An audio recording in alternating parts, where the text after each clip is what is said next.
Salut à tous, c'est Lutao. Aujourd'hui, je vais vous parler du Krav Maga, une méthode de self-défense fascinante. Dans cette vidéo, nous allons plonger dans les méandres de son histoire, les fondements qui la sous-tendent, sa philosophie, ainsi que quelques anecdotes fascinantes. Le Krav Maga, signifiant littéralement combat rapproché en hébreu, a été conçu pour être accessible à tous grâce à sa simplicité d'apprentissage et de mémorisation. Le terme Krav Maga en hébreu est une fusion de deux mots hébreux, Krav qui signifie combat et Maga qui se traduit par contact en français.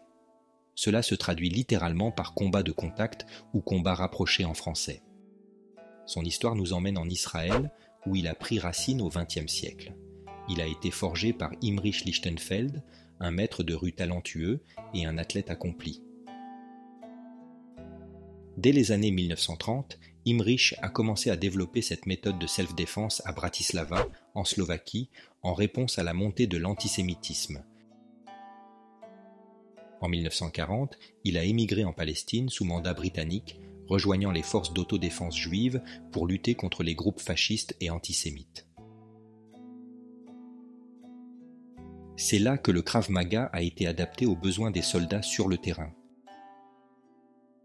Au fil du temps, il est devenu un système de self-défense reconnu pour sa simplicité et son efficacité. Après la création de l'État d'Israël en 1948, Imrich Lichtenfeld a continué à enseigner et à développer le Krav Maga, le rendant accessible au grand public. Au fil des décennies, il a gagné en popularité, devenant un élément crucial de l'entraînement des professionnels de la sécurité et des forces de l'ordre dans le monde entier.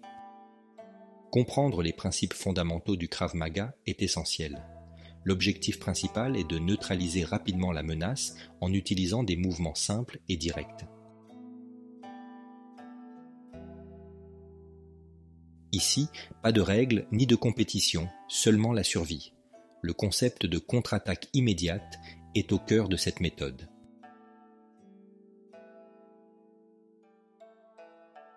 Plutôt que de parer ou d'esquiver, il riposte immédiatement avec une contre-attaque puissante, basée sur l'instinct de survie. Mais il ne se limite pas à la dimension physique, il devient une philosophie de vie. Il encourage la confiance en soi, la vigilance, le respect envers les autres et la responsabilité.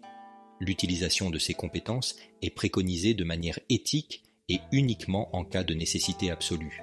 J'espère que ces révélations enrichissent votre compréhension du Krav Maga. Si vous avez des questions ou si vous souhaitez en apprendre davantage, n'hésitez pas à les partager dans les commentaires.